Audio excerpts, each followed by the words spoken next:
এই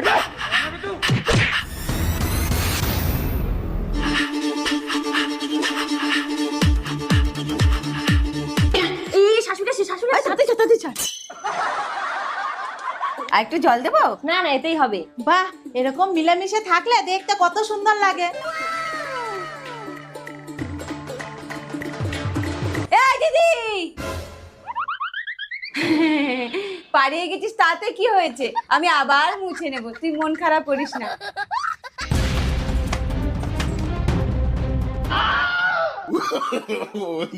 বাহ, আমার দুই বৌমারা কত পাল্টে গেছে। বৌমা, তোমাদের দুজনাকে বউ করে এনে আমার জীবন ধন্য হয়ে গেছে। চলো তোমাদের দুজনা